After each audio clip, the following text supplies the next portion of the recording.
DogGoneIt Explains. Hard topics simplified. No shortcuts, no gimmicks. A straight walk through ideas that confuse most people. If it matters, we break it down. You've probably heard the word recession on the news, and it sounds pretty serious. But what if I told you we could understand the whole thing by visiting a town full of dogs? Well, today that's exactly what we're going to do. All right, let's dive in. Our mission today is super simple.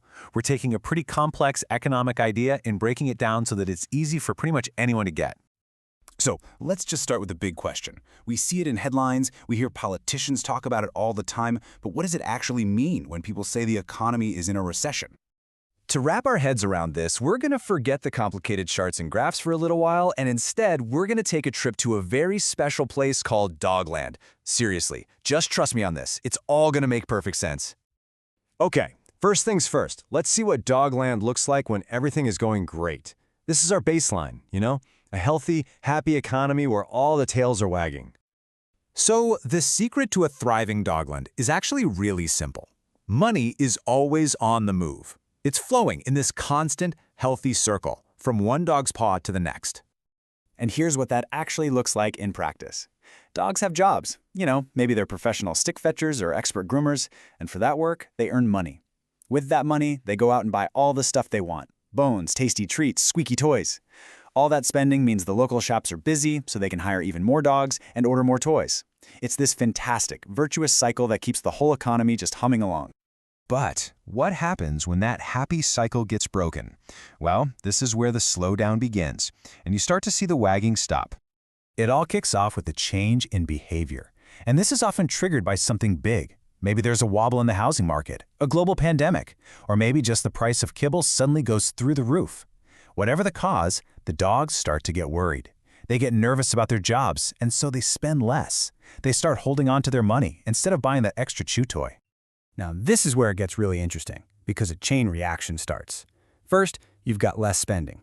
Dogs are nervous, so they save. Then, the shops start to feel that pinch. With fewer customers walking in the door, they have to cut their workers' hours, and eventually, they have to lay some dogs off.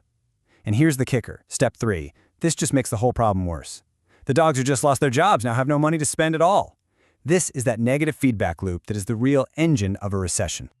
So the crucial point here, it isn't just about the numbers on a spreadsheet, it's about confidence. It's about how everyone feels. Fear starts to take over.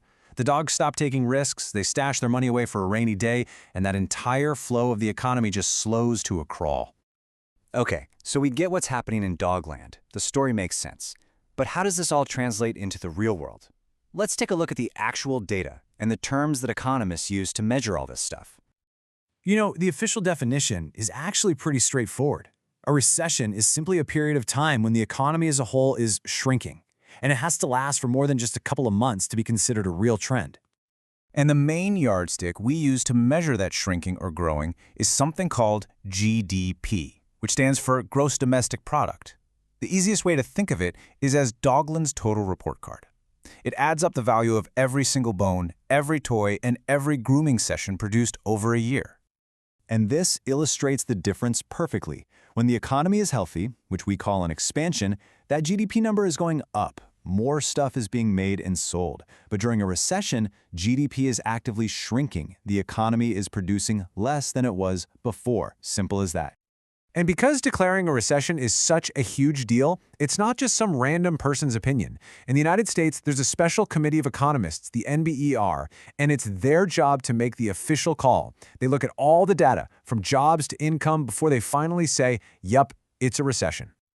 Okay, so things are looking a little gloomy in Dogland, and the official data confirms it. How do you fix it?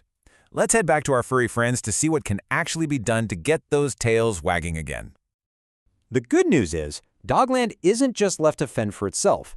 The government and the central bank, they have tools they can use to try and break that nasty negative loop we were just talking about. So, what do they actually do? Well, they can lower interest rates, which makes it cheaper for shops to borrow money to stay open.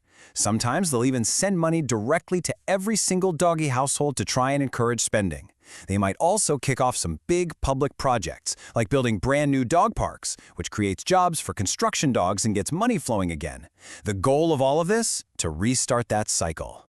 Now, this might all seem a little abstract, but it has very, very real consequences. So, why does any of this matter to the average dog on the street?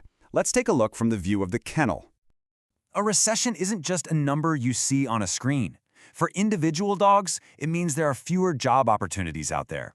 It creates a ton of stress and worry about the future. Your favorite local bone shop might have to close its doors for good. It can even slow down innovation, which means you have to wait even longer for that new and improved chew toy to finally hit the shelves. And it's so important to remember that not all recessions are the same. Some are pretty mild and they pass quickly. But a really severe one, like the one the dogs in Dogland called the Great Freeze, can feel like a long, harsh winter for the economy, one that takes years to recover from. But here it is, maybe the most crucial point to take away from all of this. Recessions are not permanent. Just like the seasons change, they are a natural part of the economic cycle. Winter eventually gives way to spring. The economy will warm back up. And that brings us to one final thought to leave you with. If we know that recessions are like an inevitable economic winter, what can we all do to prepare for the cold? Something to think about. Thanks so much for joining us for this explainer.